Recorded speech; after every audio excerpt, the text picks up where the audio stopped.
Duwag! Bumalik ka rito! Ikaw naman tanda. Bakit ka ba nakikialam, ha? Teka, ikaw yung may-ari ng bakery na laging binibilhan ng kapatid ko, ah. Tauhan mo pala yung mga hayop na yon? Pwes itong sabihin mo sa kanila. Hindi pa kami tapos. May araw rin kayong lahat sa akin. Tatay, hindi ka pa po ba matutulog? Mamaya na, anak. Hihintayin ko pa sila. Huwag niyo na silang alalahanin, Tay. Magkakasama naman sila eh. Parang mga anak ko na rin ang mga yon. Alam mo naman ako, napamahal na sila sa akin. Ikuha mo na lang muna ako ng birat. Magpapaantok lang muna ako. Tatay! Tatay ko! Tulungan niyo po kami! Ang tatay ko! Tatay! Tulong! Dugo! Tatang Jose! Tatang! Bumangon ka dyan! Magbabayad kayo, Makoy at Jobert. Alam ko na kayo may kagagawan nito. Huwag na kayo magmaang-maangan pa. Bakit niyo pinatay si tatay? Wala kayong utang na loob. Lahat ng kabutihan niyo sa inyo, sinuklian niyo ng kasamaan. Pagbabayaran niyo lahat ng ito. Magbabayad kayo. Taon 1,900, 97, Laguna. Magkaakbay na pinagmamasdan ng mag-amang Jose at Erica ang harapan ng kanilang panaderya. Makalipas ang 7 taon, sa wakas ay muli na rin itong nabuksan. Salamat anak ha, dahil sa pagsusumikap mong makatapos ng pag-aaral ay nabuksang muli itong bakery natin. Tiyak na masayang-masaya nanay mo kung nasaan man siya ngayon. At malamang, proud na proud siya sa iyo, anak ko. Sayang tay, no? Hindi na naabutan ni nanay tong araw na to. Ang bakery na to ang dahilan kung bakit nakapag-enroll ako nun sa kolehiyo. At ako rin ang dahilan kung kaya nabaon tayo sa utang at tumaob ang panaderya nyo. Pero ngayon na may trabaho na ako sa bangko, babawi po ako sa inyo, tatay. Palalaguin nating muli ang negosyo ninyo. Negosyo natin, anak. Sa'yo kaya nang galing ang puhunan yan. Hindi naman kalakihan ang panaderya ng mag-ama.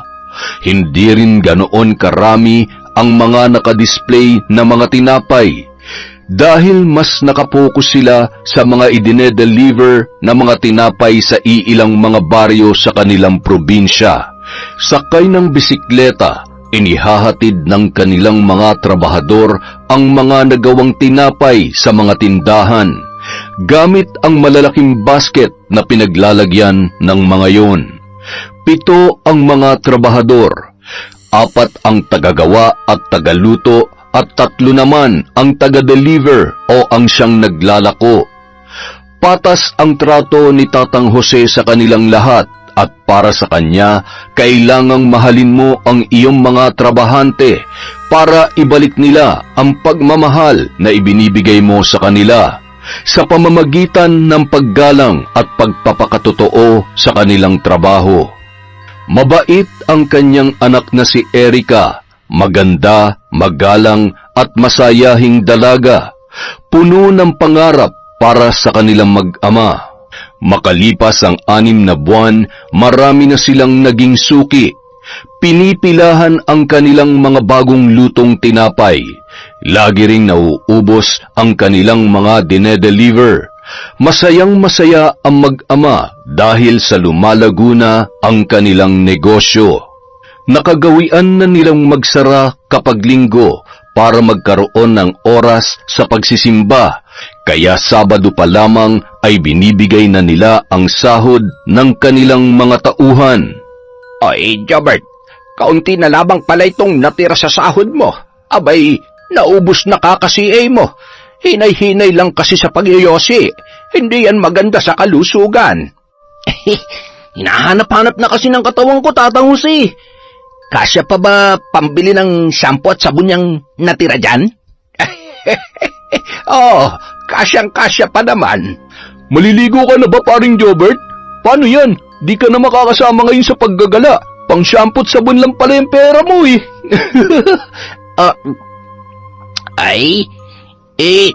Tatang Jose, baka pwedeng mag-cash advance na muna ako ulit.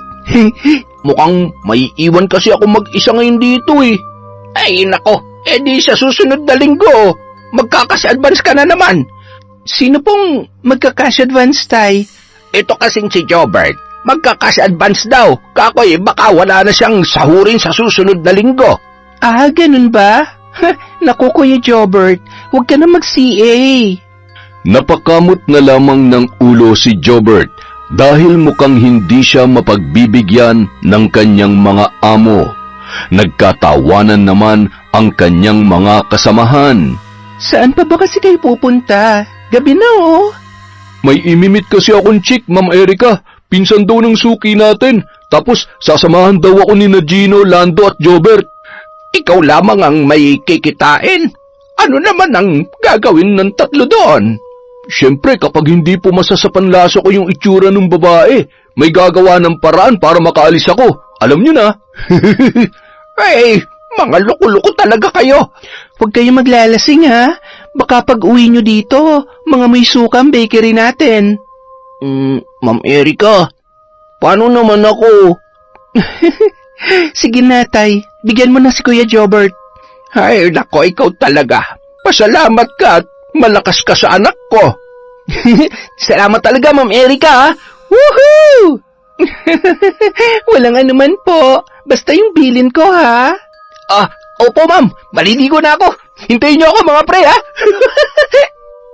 Tingnan mo yon. Sa sobrang excited ay hindi na kinuha yung pera niya. Hoy, Jobert! Wala kang pambili ng sabon at shampoo! Nagtawanan na lamang silang lahat dahil sa inasta ng lalaki. Si Jobert ang pinakaunang nag-apply sa kanila. Binata pa at masasabi nilang isa itong makwela at masipag na baker. Madaldal naman si Makoy at kung minsan ay mapang-asar, ang magpinsang Lando at Gino ay tipong mga tahimik lamang. Tumatawa kung may nakakatawa, ngunit seryoso pagdating sa buhay. Silang apat ay mga binata pa, galing sa iba't ibang probinsya. Sila ang stay-in sa bakery. Ang tatlong taga-deliver ay mga pamilyado na. 4 na araw lamang sa loob ng 1 linggo kung sila ay maglako. Matapos na makapagpaalam ang 4 na binata ay kumaway pa si Tatang Jose sa mga yon. Mukhang napalapit na talaga ang loob niya sa kanila, Taya. Masisipag kasi sila at saka mga hindi pasaway. Alam mo anak, bihira lang tayong makatagpo ng mga tauhan na tulad nila. Kaya dapat natin silang alagaan. Tratuhin na parang tunay na kapamilya. Oo nga, nakakatuwa nga sila, Tay. Sana wala magbago sa kanila. Sa loob ng 6 na buwan, nakitaan natin sila ng dedikasyon at pagmamahal sa kanilang trabaho. 3:00 ng madaling araw, naalimpungatan si Erica sa boses ng kanyang ama. Animo ay nag-aalala ito. Kinabahan ng dalaga dahil naririnig niya na parang may dumaraing. Mukhang nagkakagulo sa bakery na nasa unang palapag ng kanilang tinutuluyan. Dali-dali siyang bumangon at agad na pumanaog para makita kung ano ang sitwasyon doon. Tay, ano nangyayari? Ayan si Makoy, nabugbog. Nabugbog? Bakit? Ano ba nangyari mga kuya? Hindi ko naman kasi alam na may jowa na pala yung chick na sinasabi ng suki natin. Sayang, maganda pa naman sana. Oo nga, ang ganda-ganda ng chick mo. Pero mukhang mas maganda yung mga pasamo. Sige, pagtawanan mo pa ako. Wala ka naman na itulong sa akin eh. Buti pa sina Gino at Lando, rumesbak para sa akin. Pasensya ka na ha. Hindi ko naman kasi napansin eh. Mag-ingat ka na lang sa susunod, paring Makoy. Huwag agad susugod pag di pa sigurado kung single ba o hindi na yung natitipuhan mo. Buti na lang, ay takas ka agad namin. Baka kasi may mga kasamahan din yun. Kung nagkataon, malalagot tayo dun. Ang laki pa naman ng katawan nun. Diyos ko naman, ang laki ng black eye mo, Kuya Makoy. Alam nyo, mas maiging sumama kayo sa amin bukas. Magsisimba tayo. Hindi yung kung saan-saan kayo nagpupunta tapos pag uwi nyo dito ay may mga pasapasayang mukha ninyo. Hindi na po muna ako sasama, Tatang. Nakakaya naman kung may makakakita sa mukha ko. Kami po ni Lando sasama. Oo nga po, sasama kami sa inyo, Tatang. Sasamahan ko na lang si Bakoy dito.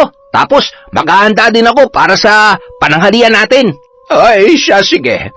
Huwag na muna kayo maglalalabas at baka makita kayo nung mga nakaaway ninyo. Kinabukasan, pagkatapos ng misa, magkakasama sina Erica, Jose, Lando at Gino na nagpunta sa pamilihan.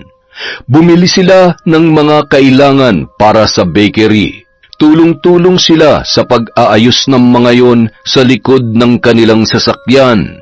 Bago tuluyang umuwi, napadaan pa sila sa nagbebenta ng sorbetes.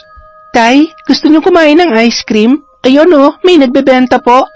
Oh, Gino, Lando, gusto nyo ba? Abay, syempre naman po. Sino ba naman ang tatanggi sa libre, Tatang Jose? Akmang bababa na si Gino para bumili nang may nakita siya na pamilyar na muka ng isang lalaki. Lando, siya yun, di ba? Ay, sino naman yun, Gino? Yung nakaaway po namin kagabi. Natatakot ka ba sa mohong na yan, Gino? Akin na nga yung pera. Ako nang bibili.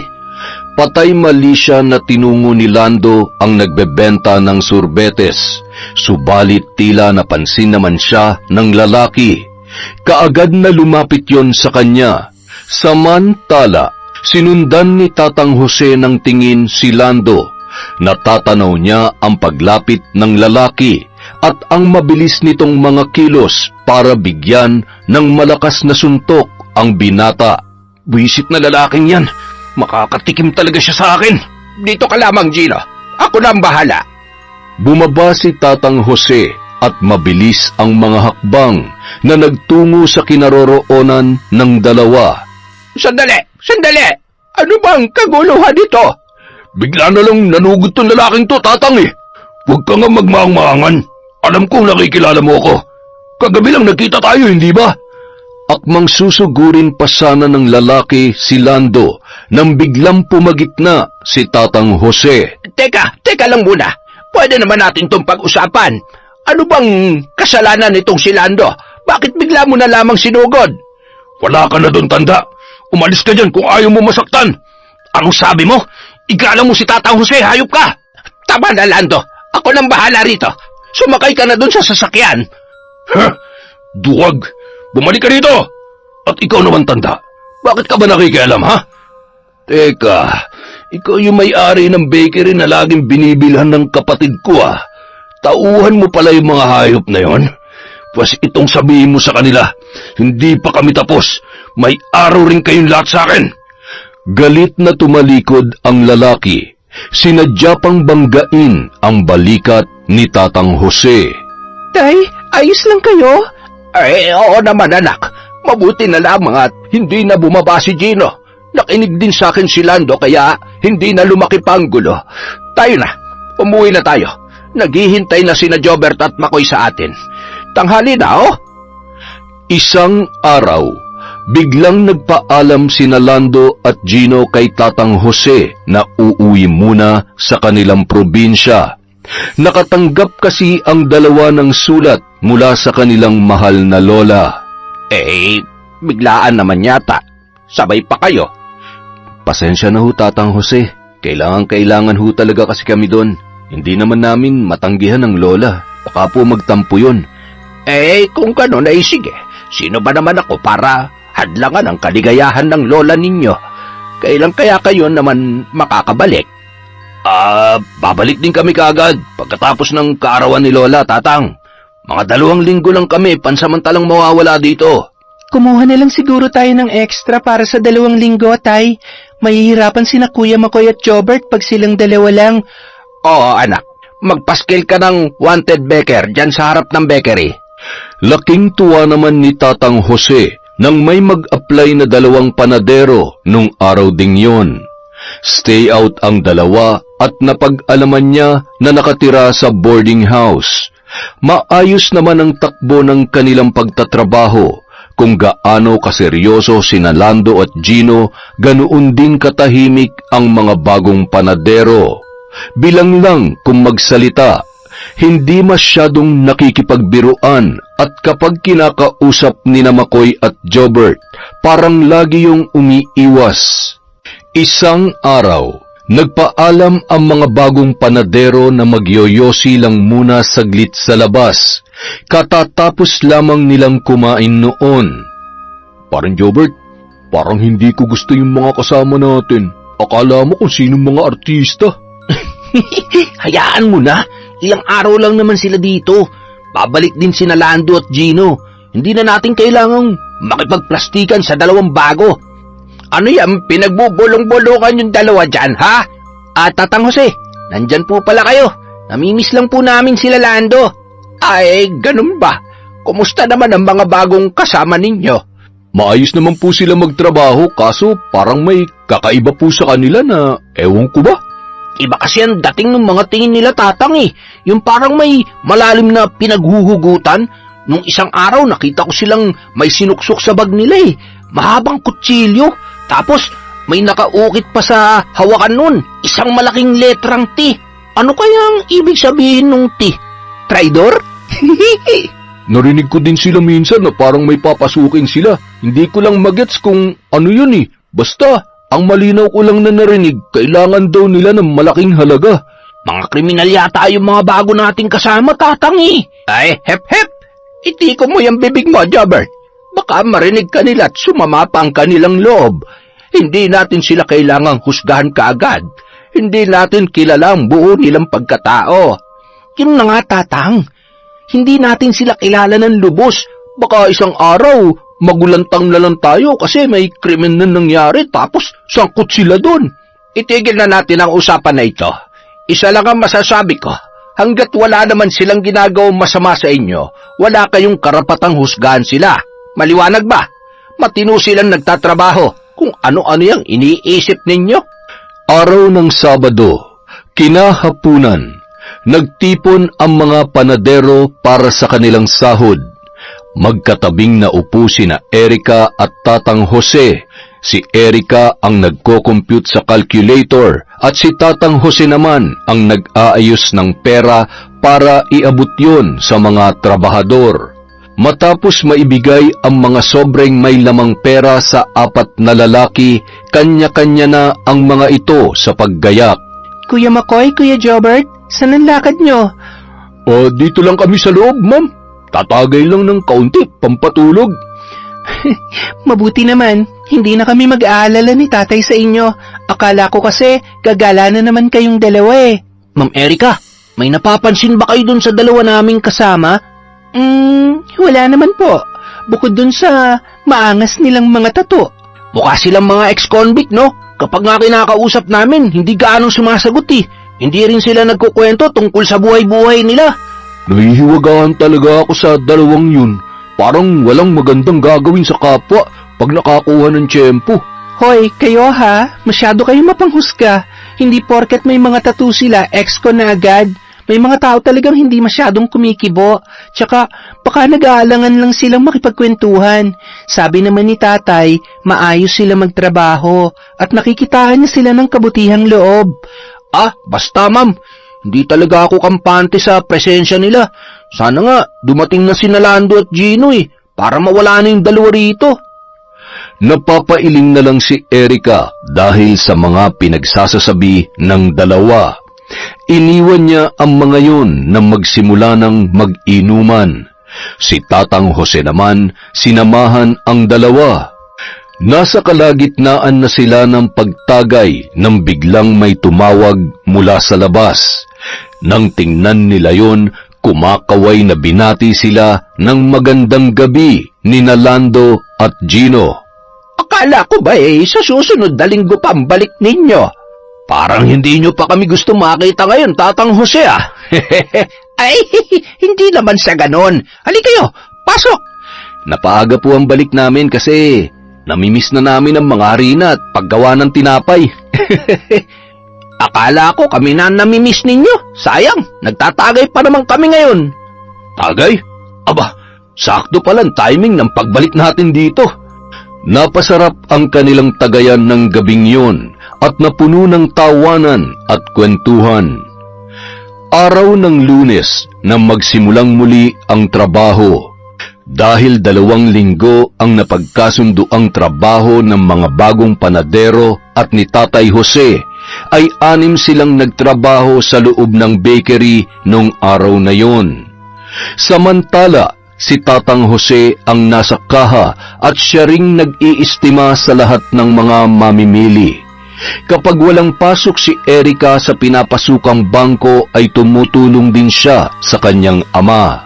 Paring Makoy, tingnan mo yung isa oh. Ibang tingin sa kahan ni Tatang Jose. Baka may binabalak na yan. Oo nga no, pasulyap-sulyap siya oh. Pagsapit ng tanghalian, sabay-sabay na kumain ang lahat. Si Makoy ang nakatokang magluto ng ulam at kanin nung araw na yon.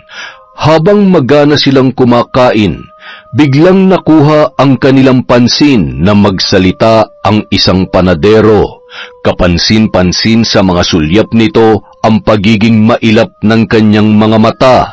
Palinga-linga pa na parabang aligaga. Ayon dito, magka-cash advance daw sila dahil kailangan nila ng pera. Pinapaalis na raw sila sa kanilang inuupahan. Ang isa naman ay seryosong nakatitig kay Tatang Jose. Ayos lamang naman sa akin. Ang kaso ay kailangan ko munang ipagbigay alam yan kay Erica, sa aking anak. Alam nyo kasi, kahit sa akin nakapangalan ng bakery na ito, ay kay Erica pa rin ang puhunan. Ayos lang ba kung hintayin na muna natin siya? Mamayang gabi pa ang uwi niya. Medyo dismayado pa ang dalawa nang marinig ang sagot ng kanilang amo. Pero kalaunan ay tumango naman ang mga ito saka ngumiti. 5:00 ang out ng 2 lalaki, ngunit kailangan pa nilang maghintay ng 1.5 oras para makausap si Erica. Kaya naman naisipan ni Tatang Jose na bigyan muna sila ng maiinom. 1 bote ng beer para kahit papaano ay hindi sila mainip. Subalit ang beer ay nadagdagan nang magsimulang magpatak-patak sina Lando at Gino. Hanggang sa nakaubos na sila ng 3 case ay hindi pa rin dumarating si Erica. Lasing na si Tatang Jose na nauna nang umakyat para matulog. Ang tagay ay tumagal pa ng ilang oras. Lasing na ang lahat at nagkanya-kanya na ng binibidang kwento. Pati ang 2 bagong panadero ay halos tumirik na rin ang mga mata dahil sa kalasingan. Hanggang sa sina Gino at Lando ay nauna nang nakatulog habang nakasampa sa mesa. Sina Jobert at Makoy naman panay pa rin ang pakikipag-inuman sa mga bago nilang kasamahan. Nag-iba na rin ang pakikitungo nila sa mga yun dahil napagtanto nila na masarap palang makipagbiruan at makipagkwentuhan sa dalawa. Lasing na sila hanggang sa nagkasayawan na at nang mapagod ay nagkanya-kanya na sa pagtulog. Madaling araw na nang makauwi si Erica. Galing sa birthday party ng isang kaibigan. Alam niyang hindi na siya hinintay ng ama dahil nakapagpaalam naman siya rito na malelate siya ng uwi nung araw na yon.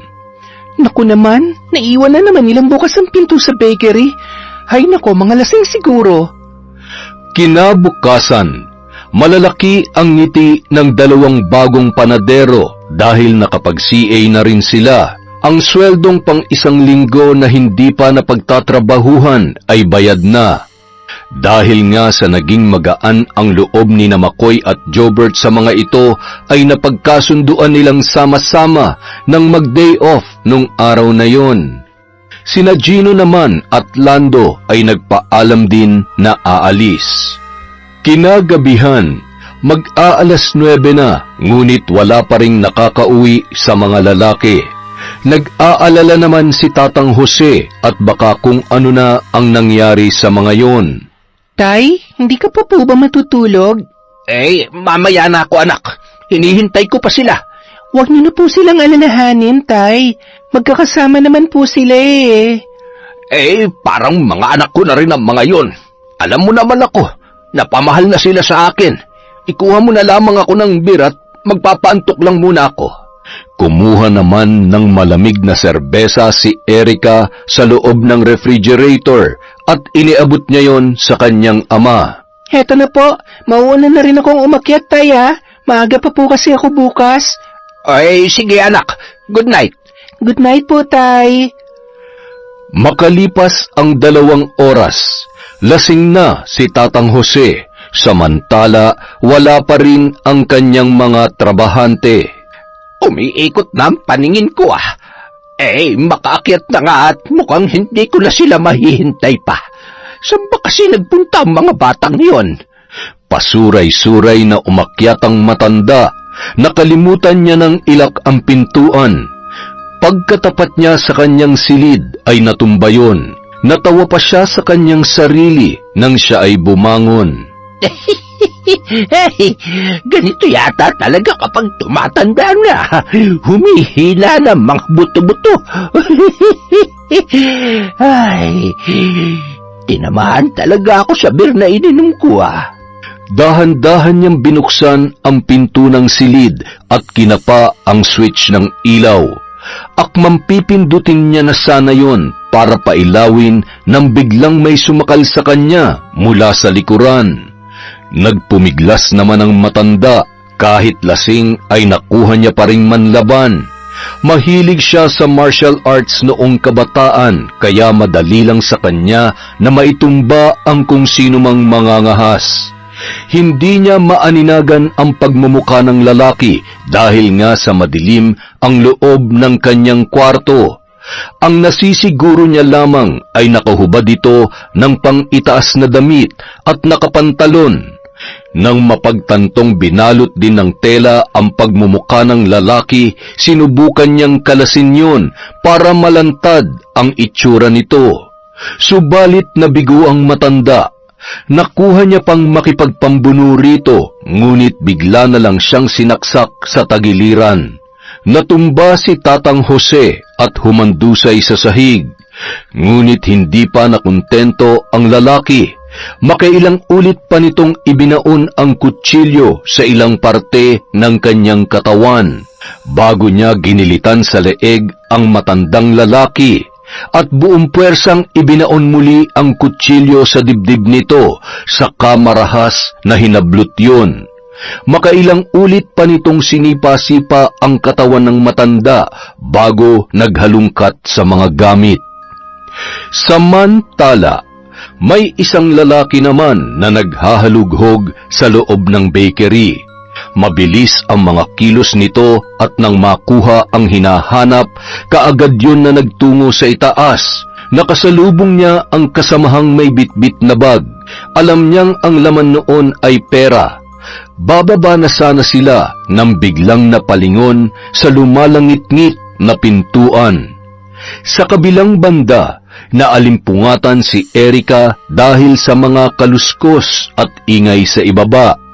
Sa pag-aakalang nakauwi na ang mga trabahador ng bakery, ay nagbukas siya ng pinto para puntahan ng ama at ipaalala sa mga yon na ilak ang pintuan ng bakery. Akala niya kasi nasa ibaba pa ang kanyang tatay. Akmang bababa na sana siya nang biglang may marahas na humablot sa kanyang braso. Dala ng gulat ay hindi siya nakagalaw at kinaladkad siya nito. Sino ka? Bitiwan mo ako! Ano ba? Huminto sa pagkaladkad ang lalaki at sinikmuraan si Erica. Impit naman siyang napadaing dahil sa sakit na natamo. Kahit madilim ang paligid, naaninagan pa rin ni Erica ang dulo ng matalas na kutsilyo na hawak ng lalaki. Mayroong likido na tumutulo doon. Nanlaki ang kanyang mga mata nang pinalandas nito sa kanyang muka ang dulo ng kutsilyo. Dumikit sa kanyang balat ang likido at naamoy niya ang sariwang dugo na tumutulo doon. Subukan mong sumigaw para maibaon ko to sa lalamunan mo. Hindi niya kilala ang boses ng lalaki. Anong kailangan mo? Pera, maraming pera. Ibibigay ko ang lahat ng perang nandito sa loob. Pakiusap. Huwag mo ako sasaktan. Nakikiusap ako. Maawa ka. Marahas na itinulak ng lalaki si Erika. Akala niya magiging maayos na ang lahat. Subalit nanlaki na lamang ang kanyang mga mata nang may isang bulto pa ang lumapit sa kanya at itinali ang kanyang mga kamay. Nagpumiglas ang babae, subalit wala siyang nagawa. Hindi niya nakikilala kung sino ang dalawang humihimas-himas sa kanyang pisngi at dahan-dahang gumapang ang mga kamay nito sa kanyang dibdib. Maawa kayo. Huwag. Nakikiusap ako. Huwag. Nagulat na lamang siya nang bigla siyang sampalin ng isang lalaki. Marahas na hinablot nito ang kanyang blusa dahilan upang mapunit yon. Akmang hahawakan pa siya nito nang biglang hilahin yon ng kanyang kasama. Dahil sa lumukob na takot at kaba ay tila ba nabingi na si Erika. Umiiyak siyang niyakap ang sarili. Ibig niyang sumigaw, humingi ng tulong, subalit natatakot siya na baka patayin siya ng dalawang lalaki. Nang sumagi sa isip niya ang dugong tumulo sa kutsilyo, naalala niya ang kanyang ama. Kakaibang takot ang gumapang sa buo niyang pagkatao. Nag-aalala at nangangamba ng husto. Nang mapadako ang kanyang tingin sa dalawang lalaki na animoy nagtatalo, naisipan niyang tumakas at tumakbo. Kaagad din namang napansin siya ng mga ito. Mabilis na sinundan siya ng dalawa, ngunit nawala siya sa paningin ng mga yon dahil sa nagtago siya sa dilim, sa likod ng isang malaking kabinet malapit sa silid ni Tatang Jose. Itinakip niya sa kanyang bibig ang mga palad, humahangos dala ng takot. Tumutulo ang kanyang mga luha, ngunit takot siyang suminghot para hindi siya mapansin ng dalawa na naghahanap sa kanya. Gumapang siya patungo sa silid ng kanyang tatay. Madilim doon. Dahan-dahan siyang gumalaw. Ingat na ingat sa bawat kilos dahil iniiwasan niya na makalikha ng kahit konting ingay. Nang masagi ng kanyang mga kamay ang isang nakahandusay na katawan, habang siya ay gumagapang, kinapa niya yon at gumulantang sa kanya ang maraming dugong nakakalat sa sahig na kanyang ginagapangan. Pinagapang niya ang mga palad sa ulo nito, saka pa lang niya napagtanto na ang tatay niya pala yun at hindi na humihinga. Ibig magwala ni Erika. Gusto niyang sumigaw, subalit matindi ang ginawa niyang pagpipigil sa kanyang sarili para hindi marinig ng dalawang kalalakihan na nanloob sa kanila. Humagulgol siya ng walang boses, umagos ang kanyang mga luha at sumalampak sa sahig, puno ng paghihinagpis at balot ng pagkalugmok. Ibig niyang humingi ng tulong, subalit wala siyang magawa dahil delikado para sa kanya ang sumigaw. Mahigpit niya na lamang niyakap ang katawan ng kanyang ama. Lihim na nagdusa, tahimik na nagwawala. Ang reaksyon ng kanyang muka ay walang tigil sa pagsigaw. Hanggang sa narinig niya na lamang ang nag-uunahang mga yabag pababa ng hagdanan. Tumatakas, nagmamadali. Ilang segundo rin siyang nakiramdam. Nang masiguro na wala na ang mga naglilikha ng kaluskos, dahan-dahan niyang sinara ang pinto ng silid ng kanyang tatay at inilak yon. Binuksan niya ang ilaw at doon ay tumambad sa kanya ang kalunos-lunos na itsura ng kanyang ama. Naliligo sa sariling dugo. May mga saksak at gilit ang leeg. Sa loob ng kwarto ay nagkalat ang mga damit.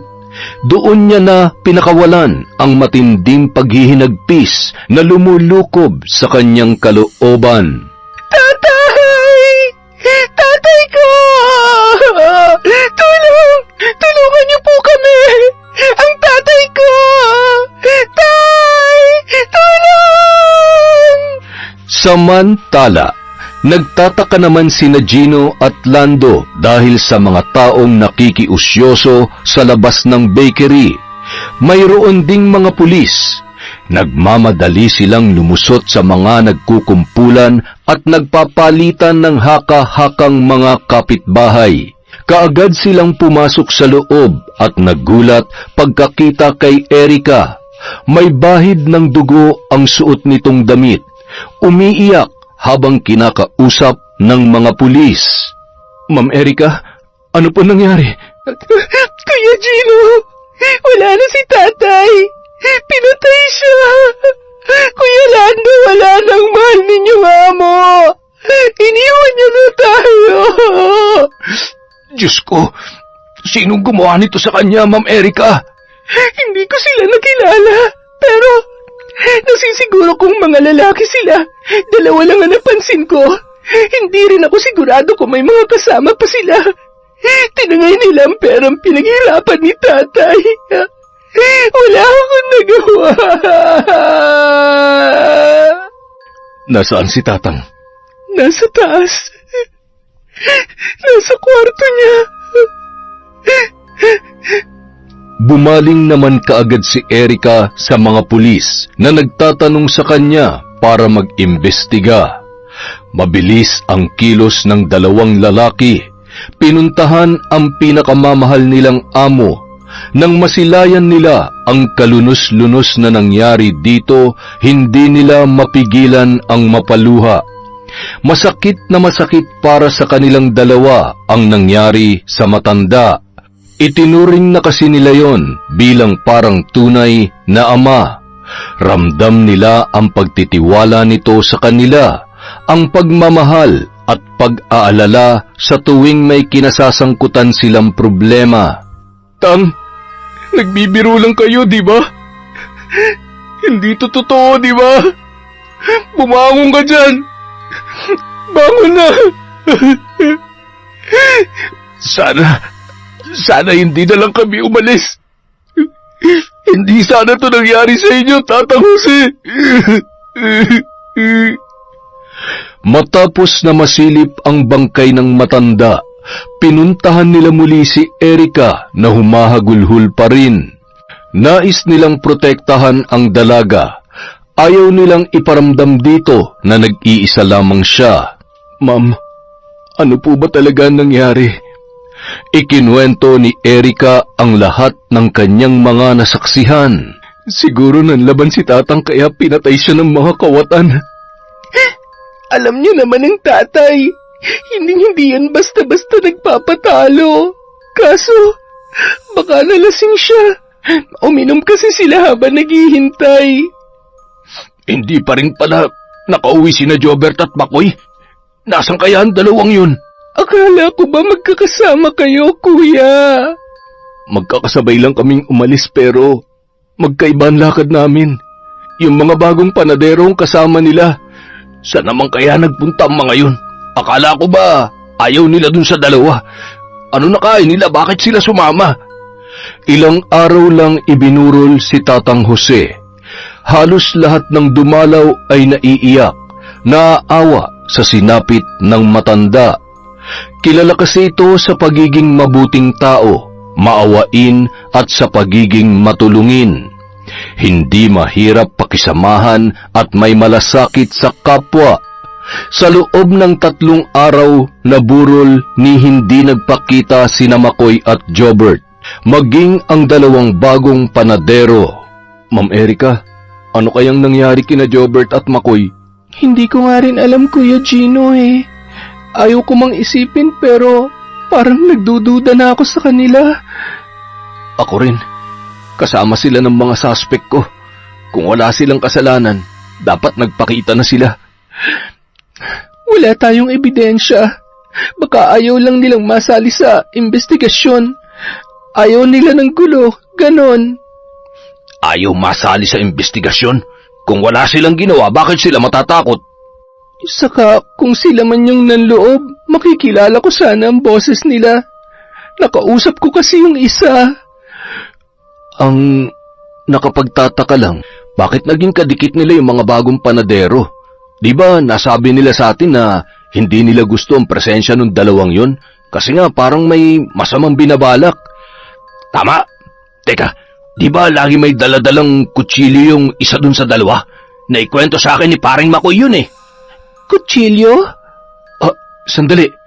Mukhang ang kutsilyong tinutukoy ni paring Makoy ay yung kutsilyong naiwan ng mga nanloob sa hagdanan Hindi nga lang nakitaan ng fingerprints kasi mukhang nakaglabs ang humawak nun. Tama, yun nga. May letter T na nakaukit sa mismong hawakan ng kutsilyo. Biglang kumabog ang dibdib ni Erica. Naiwan ng mga kawatan ang kutsilyong ginamit sa pagpatay sa kanyang ama.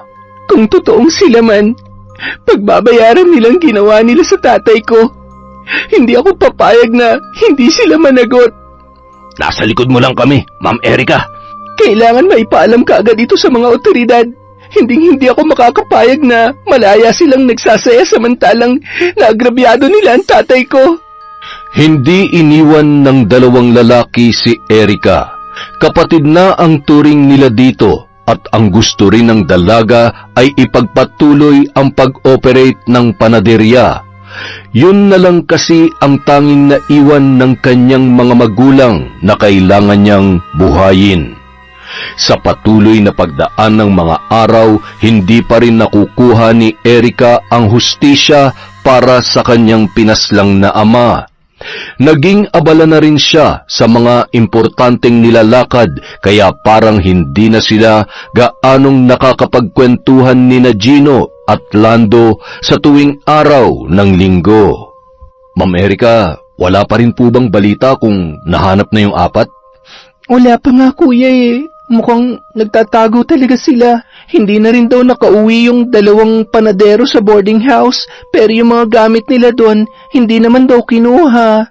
Hindi na sila manghihinayang sa mga gamit nila. Sa laki ng halagang nakuha nila sa inyo, ma'am. Makakabili na sila ng bago.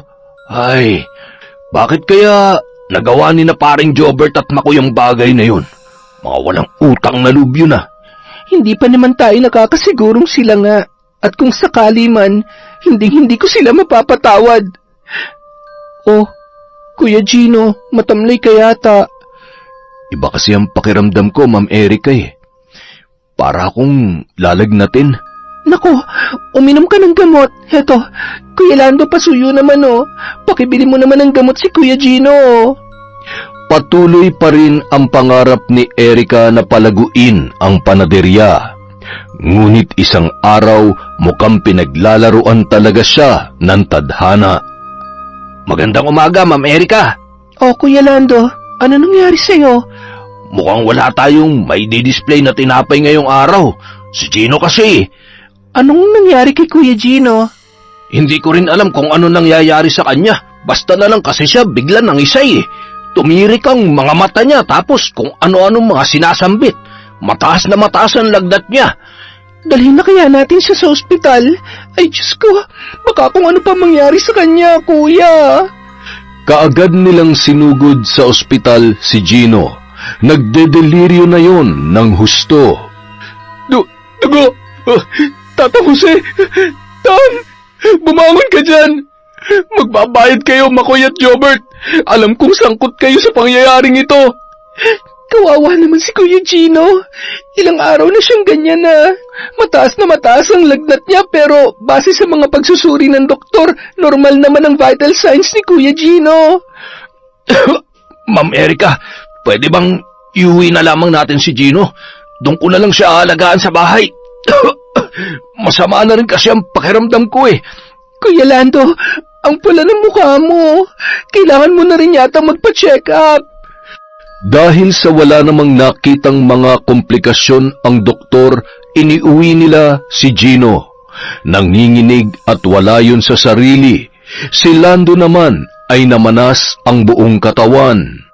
Ano ba nangyayari sa inyo? Bakit kayo nagkakaganyan? Ma'am Erika, pasensya ka na ha. Naging pabigat pa kami sa'yo. Hindi naman kami makakabiyahe pa uwi ng probinsya sa kalagayan namin. Nakakahiyaman pero sana'y payagan mo kaming dumito na muna. Kuya Lando, pamilya tayo. Kahit pa sabihing amo nyo lang ako, huwag kayong mag-alala. Hindi ko kayo pababayaan. Maraming salamat po, ma'am. Kaya lang kuya, mukhang hindi ako makakauwi ng ilang araw. May importante kasi akong kailangang ayusin sa trabaho. Ayos lang ba kung may iwan ko kayo? Ako na lamang ang bahala dito, ma'am. Dala ang sasakyan. Nakangiti pang kumaway si Erika kay Lando para magpaalam. Tapos ay pinaharurot na nito ang sasakyan papalayo.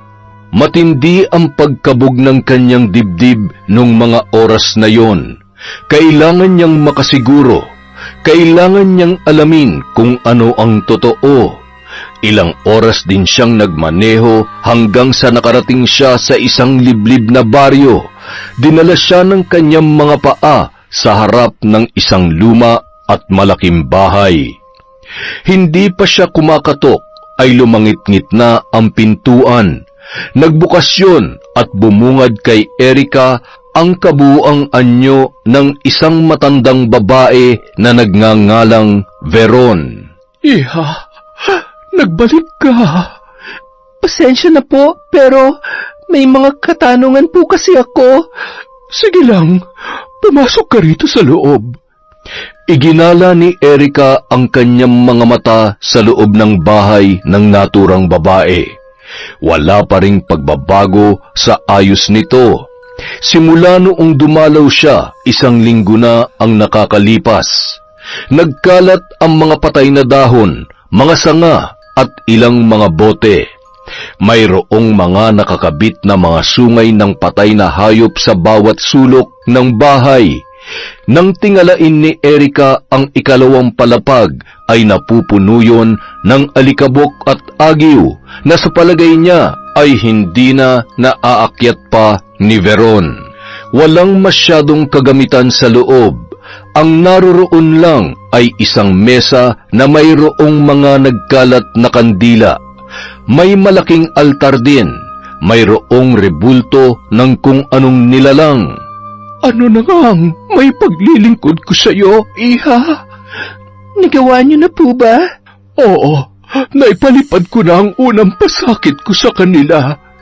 Sigurado po ba kayong sa tamang tao dumapo ang sumpa ninyo? Bakit? Pinagdududahan mo ba ang kakayahan ko? Iha, hindi pa ako pumalya ni isang beses. Pero... nag-aalinlangan ka ba? Pwede naman nating bawiin ang barang sa mga taong yon. Naguguluhan po kasi ako. Malinaw naman pong sinabi ko na padapuan nyo ng hindi may paliwanag na sakit ang mga taong pumaslang kay tatay. Kaya lang ay bakit sina Kuya Gino at Lando ang nagkasakit? Hindi ko po maintindihan. Nagkataon lang ba talaga o sila nga may kasalanan? Pero bakit po? Isa lang ang ibig sabihin niyan, iha. Kailangan mong masiguro kung ano ang totoo, hindi ba? Ano kaya kung ituro ko sa iyo ang mga nalalaman ko, pero sa isang kondisyon? Talaga po? Handa kayong sanayin ako sa pambabarang? Sige po, anong kondisyon ang hihilingin nyo? Ang kakayahan ko ay hindi basta-basta natututunan. Ito'y pinagsusumikapan. Binubuhusan ng atensyon, oras at panahon. Matanda na ako at hindi ko alam kung hanggang kailan na lamang ang ilalagi ko sa mundo. Kayang-kaya ko pong gawin yan. Lahat ay kaya kong gawin para sa ikatatahimik ko. Para sa katahimikan namin ng tatay ko. Kailangan kong may paghiganti ang pagkamatay niya.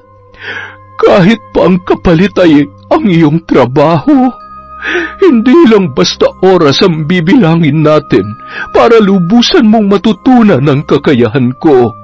Maaaring linggo, buwan, o hindi kaya ay umabot ng taon. Depende sa taglay mong determinasyong matuto, iha. Walang pag-aalinlangan na pumayag si Erika sa suhestyon ni Veron. Kahit noong unang kita niya dito ay natakot siya, ngunit ngayon, mas nanaig sa kanya ang kagustuhang matuto. Isang kilala ang nakapagsabi sa kanya tungkol dito. Nabanggit din sa kanya kung saan makikita ang nasabing mambabarang. Kahit natatakot ay naglakas loob siyang tunguhin ang lugar na yon para makahingi ng tulong. Pinabarang niya ang mga taong nanloob sa kanila. Hindi niya alintana ang kaba noong una silang magkita dahil buo ang loob niya na magpatulong rito. Kailangan mong bumalik dito. Dala ang ilang mga gamit ng yumaong mong ama. Yung mga huli niyang ginamit o nahawakan bago siya namatay. Bakit po? Akala ko ba tuturuan niyo ako? Nais mong makasiguro, hindi ba? Pues sa pamamagitan ng gamit niya, malalaman ko kung sino nga ba ang nangahas na pumatay sa kanya, para ikaw mismo ang magpataw ng parusa. Nang araw ding yun, umuwi si Erika. Pagdating niya sa bahay, sinilip niya ang dalawang lalaki. Nakahiga ang mga ito, hindi pa rin nawawala ang kanilang nararamdaman. Kung kayo man na may kagagawan nun, dila niyo lang ang walang latay. Lintik lang ang walang ganti. Napansin naman siya ni Lando. Ma'am Erika? May kukunin lang ako, Kuya Lando. Kumusta naman kayong dalawa dito? Eto, medyo hirap pa rin akong gumalaw, pero kahit papano ay nagagawa ko namang makapagluto at makapagwalis-walis. Si Gino naman, hindi na gaanong nanginginig. Alagaan niyo po ang sarili niyo, ha? Baka kasi matagalan pa bago ako makabalik. Huwag niyong kalimutang uminom ng gamot. Kayo na munang bahala dito sa bahay.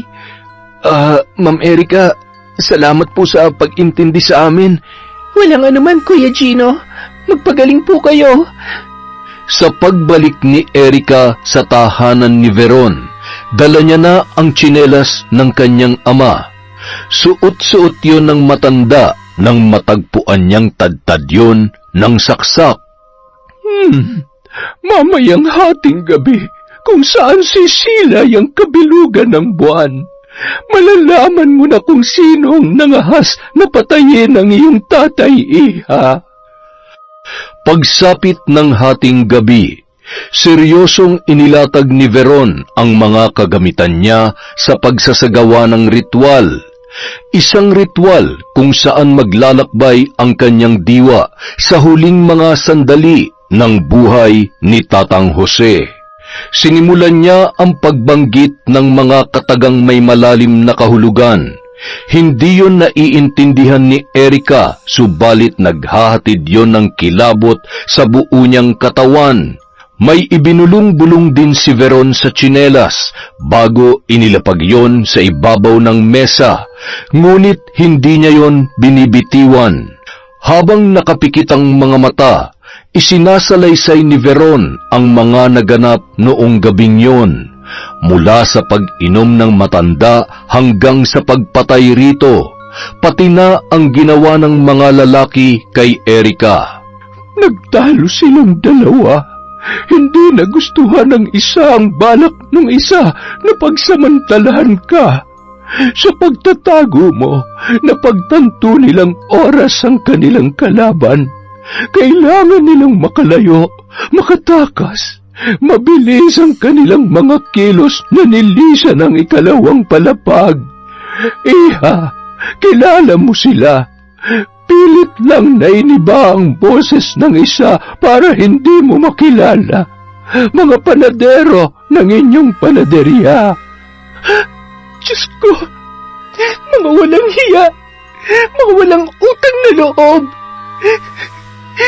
Sino po sa kanila? Gusto mong makita? Hawakan mo ako at makikilala mo sila. Kaagad na pinahid ni Erika ang mga luha at mabilis na humawak sa mga nakalahad na palad ng matandang si Veron.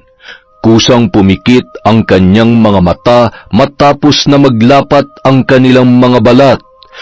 Animoy inihele siya hanggang sa nagising na lamang si Erika sa loob ng mga pangyayari na sisindak sa kanya. Dalawang lalaki ang pababa ng hagdanan, nag-uunahan at nagtatalo, hanggang sa natapat sa liwanag na nagmumula sa ilaw na nasa loob ng bakery. Tumambad ang kanilang kabuuan.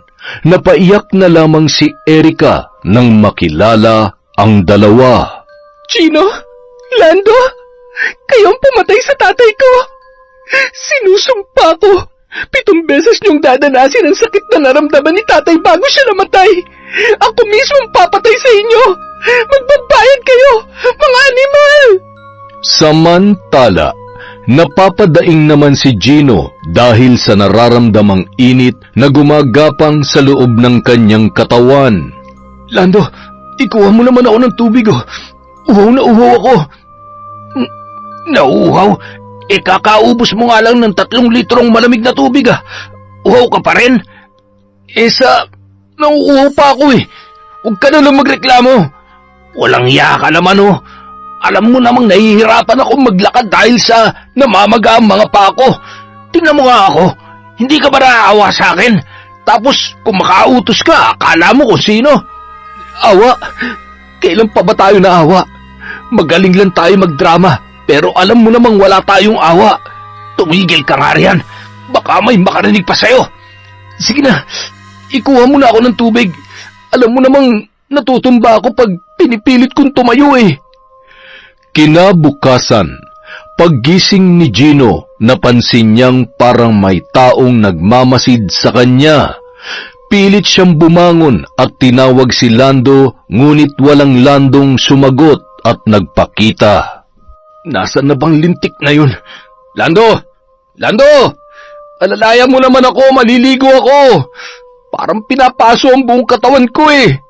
Ilang segundong naghintay si Gino. Nang walang makuhang sagot, dahan-dahan siyang bumangon kahit nanginginig. Nang siya ay makatayo, kaagad din siyang natumba. Buwisit na buhay to. Pakonti-konti siyang gumapang para hanapin si Lando hanggang sa nakalabas na siya sa kanilang tinutulugan. Nagtungo siya sa munti nilang kusina at doon ay nakita niya ang kanyang kaibigan. Ano ba? Kanina pa kita tinatawag ah. Bingi ka ba? Nakaupo lamang si Lando, walang imik, nakatulala at mukhang malalim ang iniisip. Lando, ano ba? Pinubwisit mo ba talaga ako? Pilit na binilisan ni Gino ang paggapang hanggang sa napatapat na siya sa kinauupuan ni Lando. Akmang tatapikin niya na sana yun nang makita niya ang naglalakihang mga paa nito. Lando, bakit lumobo ng ganyang kalaki ang mga paa mo? Maging ang 2 mong kamay, halos triple na ang laki. Kinakarma na yata tayo, Gino. Pinaparusahan na yata tayo ni Tatang. Umiiyak ka ba? Baliw, paano niya tayo mapaparusahan? Wala pang patay na bumangon mula sa hukay. Paano mo ipapaliwanag tong mga sakit na nagpapahirap sa atin? Alam mo bang sobrang sakit ng mga paa at mga braso ko? Nararamdaman kong may mga nag-uunahang gumagalaw sa loob. Mabigat at hindi na rin ako nakakalakad. Tulad mo, gumapang lang din ako papunta rito. Sira, normal lang na sakit yan. Gagaan din ang pakiramdam natin. Makikita mo. Tatang Jose, patawad, Tang. May dahilan kami kaya namin nagawa ang bagay na yon. Wala naman kami balak na patayin ka eh. Kaso, naipit na si Gino. Tumahimik ka nga. Isarado mo yung bunganga mo kung ayaw mong pati ikaw, itapusin ko. Samantala, unti-unti nang natutunan ni Erika ang mga simpleng galaw at ritual ng pambabarang. Nabibigkas na rin niya ng maayos ang mga orasyon na itinuro ni Veron. Magaling, Iha. Alam kong madali ka lamang matututo. Sa ngayon ay yan na muna ang kailangan mong sanayin ng husto para mas maramdaman nila ang pasakit mo. Walang kasing sakit ang ginawa nila sa akin. Pamilya ang turing namin sa kanila. Tapos itong igaganti ng mga hayop na yon. Pues, kung gusto nila ng drama, ibibigay ko sa kanila madramang tagpong hinding-hindi nila makakalimutan. Makalipas ang 1 linggo, nagbalik na si Erica sa kanyang bahay. Hindi siya nagpapahalata sa dalawa. Kung ano ang trato niya sa mga yun noon, ay ganun pa rin ang pagtrato niya ngayon. Pilit niyang kinumbinsi ang sarili na pakitunguhan ang dalawa ng walang pagbabago. Ma'am Erica, salamat naman at dumating ka na. Oo, pasensya na kayo at natagalan ako ha. Sandali, ano nang nangyayari sa'yo, Kuya Lando? Bakit ganyan kalaki ang mga kamay at paa mo? Si Kuya Gino, kumusta?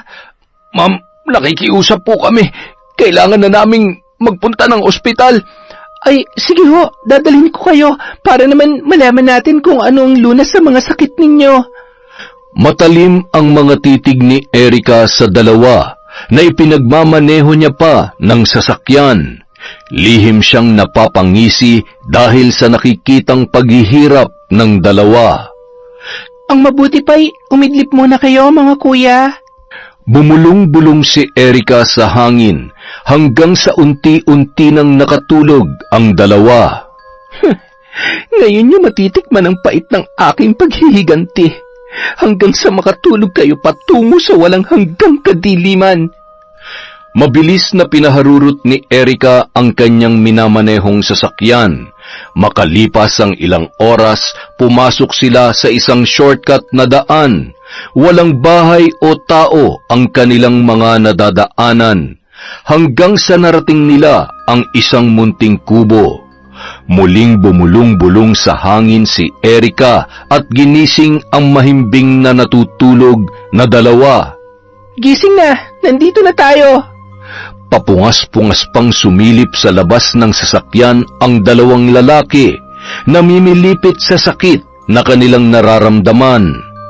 Nasaan na po tayo, Ma'am Erica? Lumabas na kayo riyan. Diyan sa loob ng kubo naghihintay ang magpapagaling sa inyo. Albularyo? Dinala mo kami sa bahay ng isang albularyo, Ma'am Erica. Salamat naman. Baka siya nang makakatulong sa amin. Nagulat pa ang dalawa nang sa paglabas nila ng sasakyan ay tila ba nagkaroon ng lakas ang kanilang mga paa. Nakalakad na sila ng maayos kahit naroon pa rin ang matinding sakit. Pagkapasok nila sa loob ng kubo ay bigla naman silang natumba. Nasaan ang albularyo? Sinadya ko talagang dalhin kayo dito para makapangumpisal kayo ng maayos. Mga animal, mga hayop, mga walang hiya! Anong ibig mong sabihin, Ma'am Erica?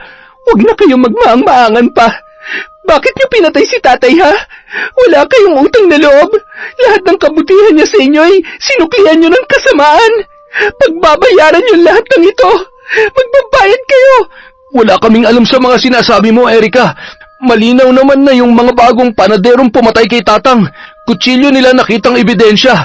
Kitang-kita naman yun ang mga mata mo, hindi ba? Hindi niyo na mabibilog ang ulo ko. Sabihin niyo na ang totoo kung bakit niyo pinatay ang tatay ko. Ang galing niyo rin, ano? Napaikot niyo ako sa mga kamay niyo para hindi ako maghinala sa inyo. Mga walang utang na loob. Wala kaming dapat aminin. Wala kaming kasalanan. Nahihibang ka na, Erica. Maling taong pinagbibintangan mo. Ayaw niyong umamin? Pues, magdusa kayo dito. Mabilis ang kilos ni Erica. Lumabas siya ng kubo at kinandado yon.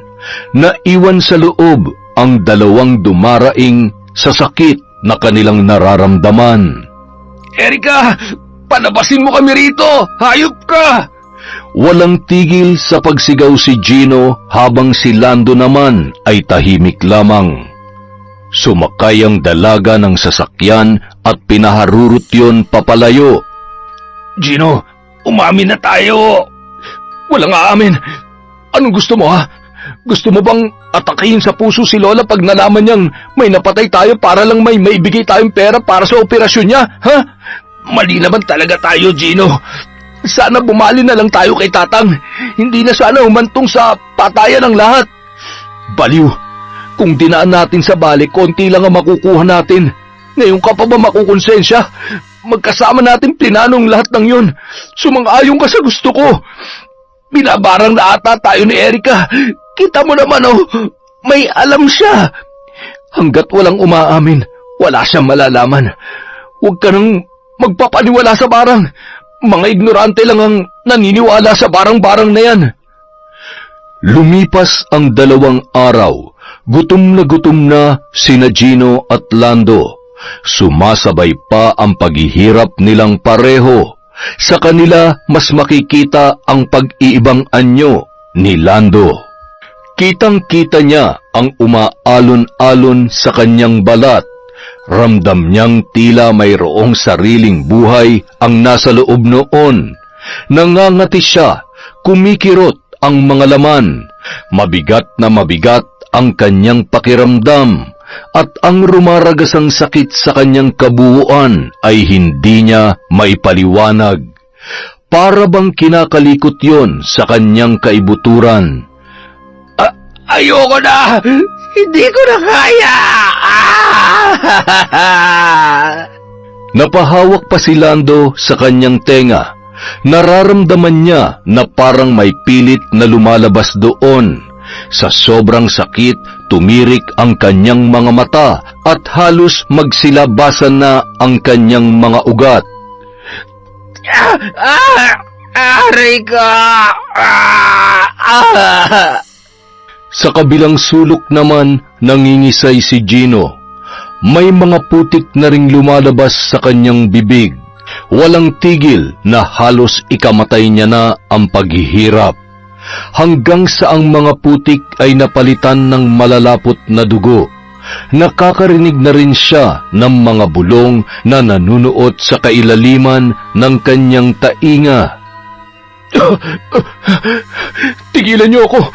Lubayan niyo ako! Napapatakip na rin siya sa kanyang tenga dahil pakiramdam niya ay sumisidhi ang kirot sa mga bulong na kumakalikot doon. Tumahimik kayo! Tigil! Tumigil na kayo! Ilang sandali pa, muling bumalik si Erika sa kanila. Ayaw niyo pa rin bang umamin? O baka naman gusto niyo pang lumalim ang barang sa loob ng katawan ninyo? Biglang umihip ang napakalamig na hangin sa loob ng kubo. Naghatid yon ng kakaibang kilabot sa 2 lalaki na pilit binabangon ang kanilang mga sarili. Ma'am Erika, magsasalita na ako. Ayoko na. Hirap na ako. Gusto ko na makalaya sa sumpang ito.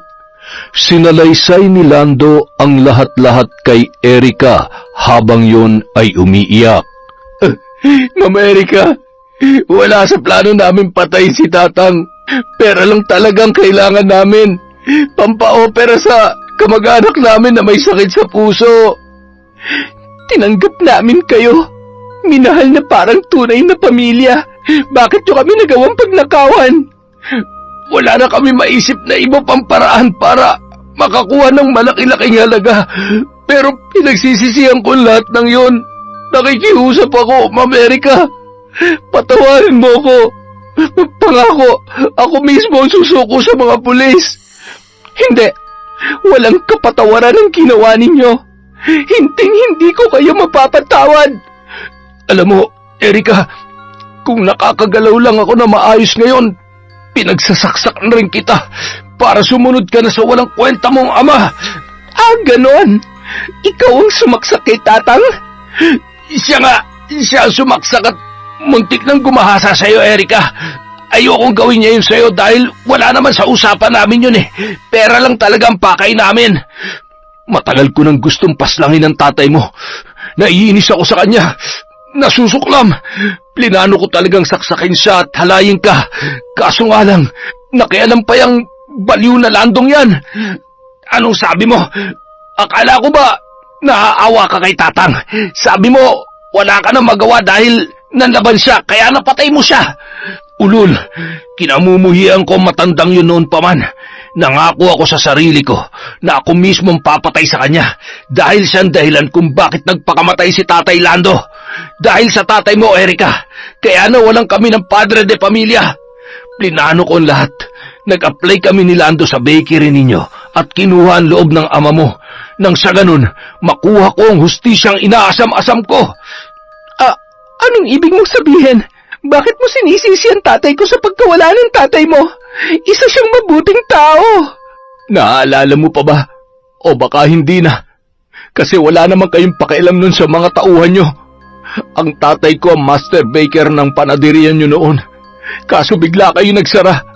Tumao ba negosyo ninyo dahilan upang mauwi si tatay sa probinsya? Baon na baon sa pagkakautang dahil hindi kayo nagbayad sa ilang taong pagtatrabaho niya sa inyo.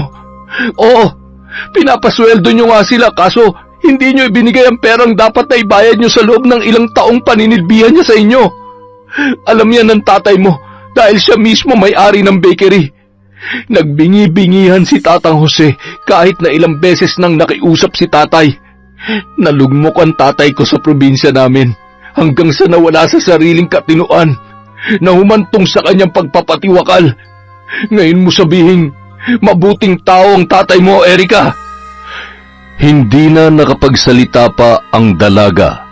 Naaalala niya ang kanilang master baker. Ilang beses niyang nakitang nakiusap yun sa kanyang ama. Ang kaso, gipit na gipit din sila at baon din sila sa pagkakautang. Pero hindi sapat na dahilan yon para patayin mo si Tatang. Sapat na sapat, Erika. Tatay ko nawala. Dapat lang na maranasan din ni Tatang Jose ang sakit na naramdaman at paghihirap na naramdaman ng tatay ko noon. Ma'am Erika, labas na ako sa paghihiganti ni Gino. Oo, magpinsan kami pero wala akong alam sa mga plano niyang yan. Pakiusap, itigil mo ng pagpapasakit sa akin. Ngayon din ay kusa ko isusuko ang sarili ko sa mga kapulisan. Baliw ka talaga, Lando. Napakahina ng kokote mo. Sa ginagawa mong yan, tiyak mabubulok ka sa kulungan. Mas mabuti na mabulok sa bilangguan kesa sunugin sa impyernong kaluluwa ko. Oo, mahina ang kokote ko. Napakatanga ko dahil naging sunod-sunuran ako sa'yo. Mabuti nang mamatay ako dito kaysa makulong. Erika, siguruhin mo lang na may papakulong mo ko dahil kung hindi, babalikan kita. Isusunod kita sa tatay mong pinagpipiestahan na ng mga uod sa ilalim ng lupa. Umiiyak sa galit si Erika at nanginginig. Pero hindi niya ipapahuli sa mga pulis si Gino. Kailangan siya ang tumapos sa buhay nito. Kailangan mabigyan niya ng katarungan ang pagkamatay ng kanyang tatay. Pagsisisihan mo ang araw na nakilala mo ako, Gino. Hindi ka makakatulog at uusigin ka ng husto ng konsensya mo sa ginawa mo sa tatay ko. Dinala ni Erika si Lando sa presinto. Doon ay sumuko ang lalaki at inilahad ang totoong mga nangyari. Ang kanyang mga lumulobong paa at binti, mga braso at kamay ay hindi pa rin humuhupa. Maging ang sakit na kanyang nararamdaman ay hindi pa rin naghihilom. Kinagabihan, dinalaw ng isang panaginip si Lando. Nakita niya si Tatang Jose, seryoso yung nakatingin sa kanya. Tang, patawarin mo ako. Pinagsisisihan ko ng gusto na gawa namin. Pinapangako kong nagsasabi ako ng totoo. Si Gino, siya ang pasimuno ng lahat ng ito. Ninakaw niya ang kutsilyo ng bagong baker. Itinago niya at ginamit para paslangin kayo. Nang sa ganun ay sila mapagbintangan. Kaso, hindi na sila nagpakita. Silang apat. Nawala na lamang na parang bula. Hinagod pa ni Tatang Jose ang likod ng umiiyak na si Lando. Saka niyakap yun ng mahigpit. Bigla namang nagising ang lalaki. Hilam sa luha ang kanyang mga mata. Tang!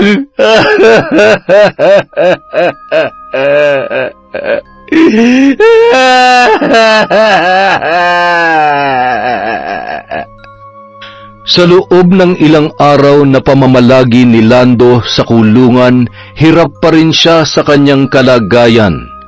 Lagi niyang napapanaginipan si Tatang Jose na siya ay binabantayan. Hanggang sa ang lumolobo niyang mga braso at binti ay unti-unti nang humuhupa. Nawala na rin ang mga tila gumagalaw na kung ano sa loob noon. Nakahinga na ng maluwag si Lando nang tuluyan ng nanumbalik sa dati ang kanyang kalagayan. Salamat, Ma'am Erika. Salamat sa pagbawi ng sumpa ng barang sa akin. Sa kabilang banda, hindi mapakali si Gino. Sa loob ng kubong kinalalagyan, impit siyang napapasigaw dahil sa palakas ng palakas ang mga bulong na umiinog sa kanyang buong pagkatao. Dala ng patindi ang kirot na rumaragasa sa buo niyang katawan, biglang nanlabo ang kanyang paningin. Napadapa siya sa loob ng kubo hanggang sa nagpagulong-gulong dahil pakiramdam niya ay pinupunit ang kanyang balat. Naninikip yun. Nakita niya ang iilang mga insektong dumapo sa kanyang mga binti at braso. Nagulantang na lamang siya nang biglang bumaon sa loob ng kanyang katawan ang mga insektong kulay berde na kasing laki ng mga langaw. Hindi niya alam kung ano ang tawag sa mga insektong yon dahil unang pagkakataon niya na makasilay ng ganoong uri ng mga insekto. Nahihindik na pinagpag ni Gino ang mga binti at braso.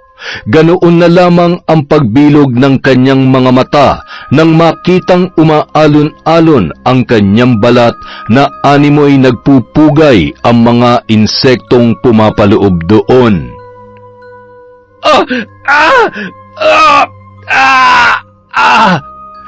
Ang nanlalabo niyang mga mata ay tuluyan ng napapikit at tuluyan ng nagdilim ang buong paligid. Ilang oras ang lumipas nang muling magising si Gino. Masakit ang kanyang ulo. Nasapo niya yun, subalit nagulantang na lamang siya nang maramdaman ang lagkit ng kanyang balat. Kinapakapa niya ang buong muka at siya ay nanlumo nang mapagtantong nagtutuklapan na ang kanyang balat sa muka. Mabilis na sinuri niya ang kanyang sarili. Ganun na lamang ang kanyang pagkagimbal nang makita ang naaagnas niya ng katawan. Takot na takot ang binata sa sarili niyang kaanyuan. Ang damit niyang suot ay kanyang hinubad. Nakakaramdam siya ng sakit sa bawat pagkilos at paggalaw. Nang mahubad na ang kanyang damit, napapaiyak na lamang siya na itinapon yun. Nakadikit pa ron ang kanyang mga natuklap na balat at ang katas ng mga yon. Naamoy niya ang kanyang sarili at nasuka na lamang siya sa nakakasulasok na amoy na lumulukob sa kanya. Patayin mo na lamang ako, Erika. Hindi ako hihingi ng tawad sa'yo. Pagsapit ng dilim, patihayang humiga si Gino. Hinihintay niya na lang ang kanyang katapusan. Sa bawat pagsidhi ng kirot, napapadaing at napapahiyaw ang lalaki. Hanggang sa naramdaman na lamang niya ang paggalaw ng mga insekto sa loob ng kanyang katawan. Nakakakiliti, subalit mas nananaig ang sakit. Ilang sandali pa, bigla siyang nakakita ng itim na usok. Lumipad yon palapit sa kanya hanggang sa lumukob yon sa kanyang katawan. Malakas siyang napasigaw, parang hinihiwa ang bawat himaymay ng kanyang kalamnan. Hindi niya maipaliwanag ang sobrang kirot na kanyang nararamdaman. Biglang bumula na lamang ang ilang parte ng kanyang naaagnas na katawan. Unti-unting lumabas doon ang mga insekto. Buhay na buhay ang mga yon, matataba at malulusog. Muli siyang nagpakawala ng malalakas at sunod-sunod na paghiyaw. Hirap na siyang huminga, subalit patuloy pa rin ang kanyang pagwawala. Hanggang sa naramdaman niya na may lumabas sa kanyang bibig na isang malaking alupihan. Sunod-sunod na nagsilabasan ang mga insektong kulay berde. Dumoble ang dami ng mga ito. Tila ba nanganak ang mga yun sa loob ng kanyang katawan.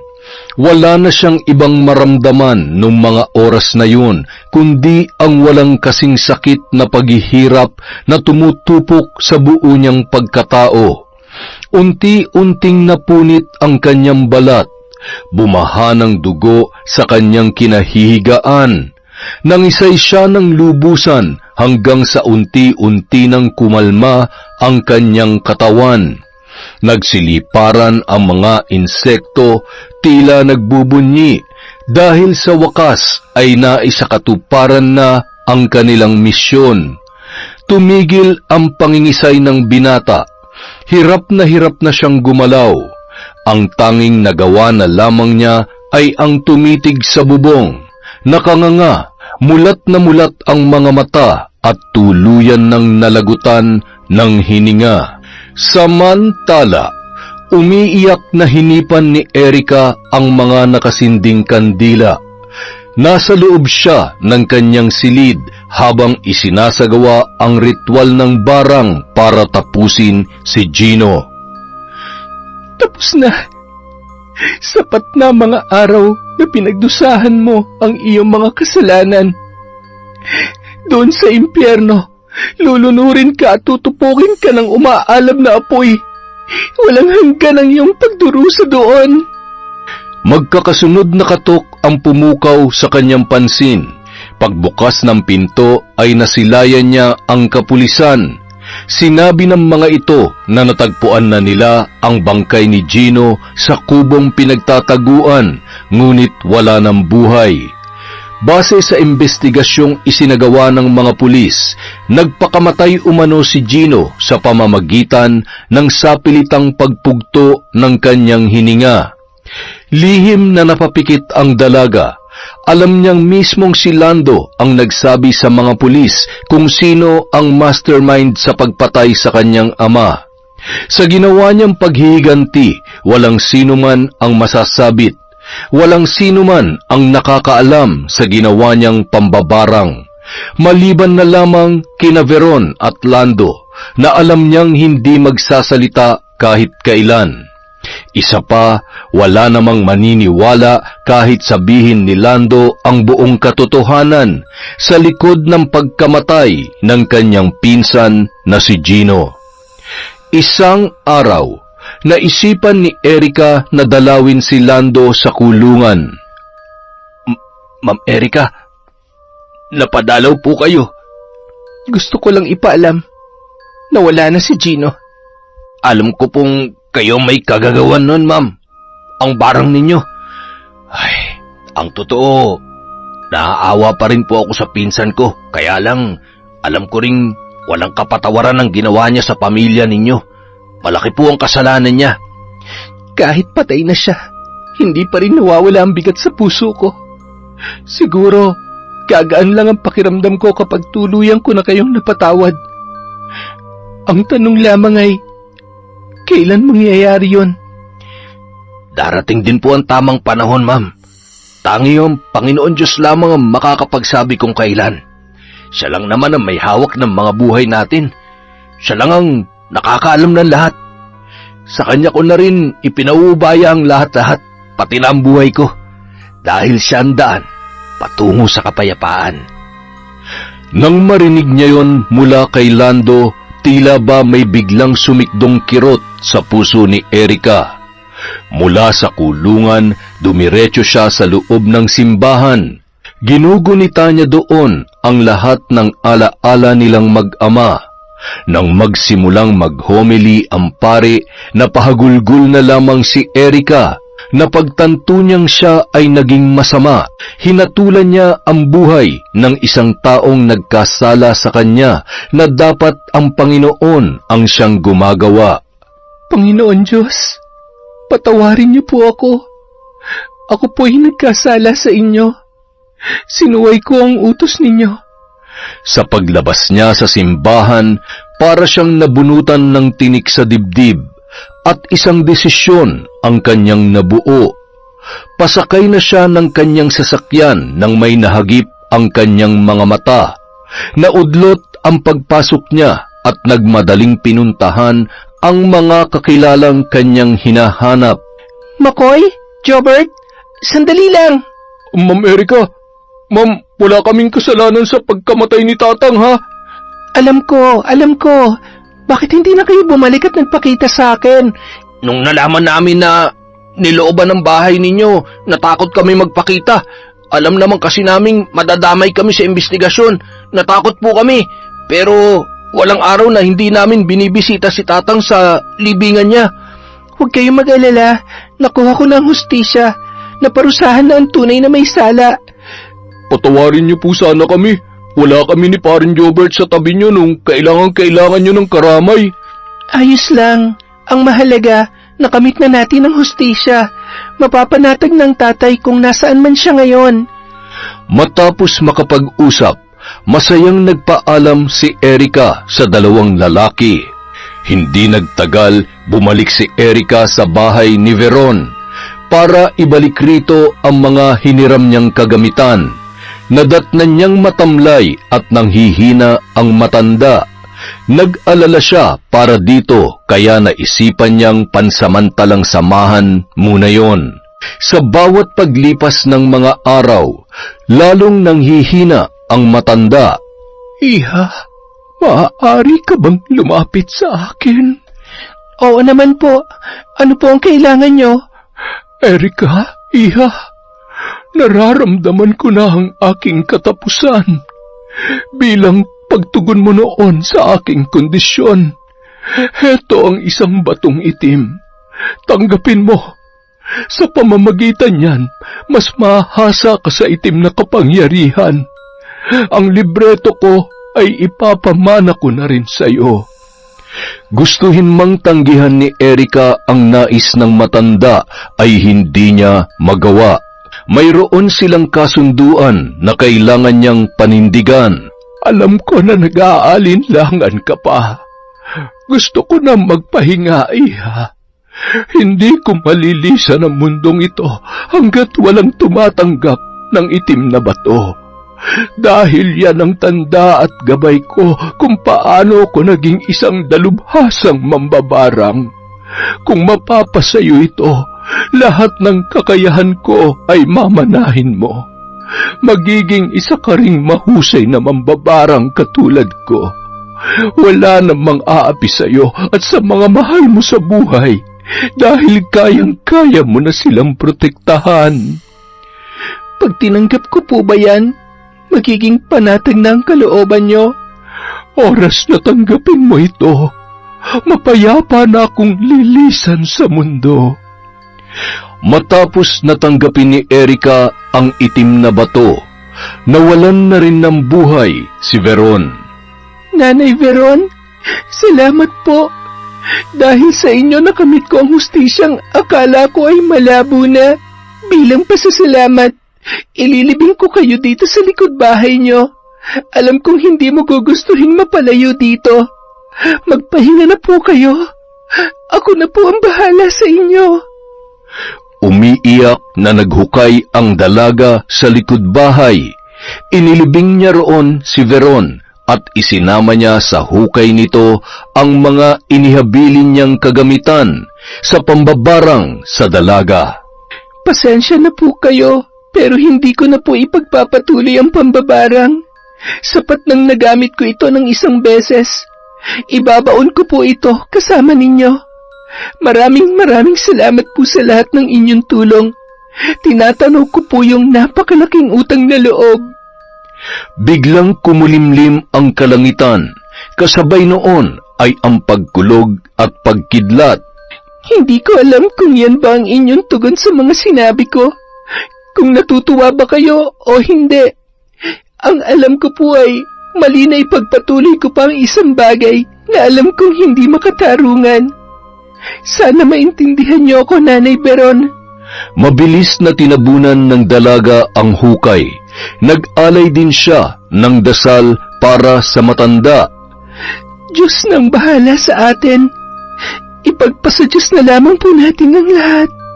Kasabay ng malakas na pagbuhos ng ulan ay ang pagdaloy ng masaganang luha mula sa mga mata ni Erika. Ibinuhos niya sa pag-iyak ang kanyang pagdadalamhati sa pagkawala ng matandang naging parte ng kanyang buhay. Nang humupa ang malakas na ulan, inayos ni Erika ang kanyang sarili. Nilisan niya na ang lugar na yon nang may ngiti sa kanyang mga labi. Yon! Isa na namang magandang kwento! Maraming salamat po sa inyong pakikinig sa Kwentong Enteng. Sa susunod na po ulit tayo magsha-shoutout. Wala pong tampuhan. Maraming salamat po ulit mula sa Kwentong Enteng.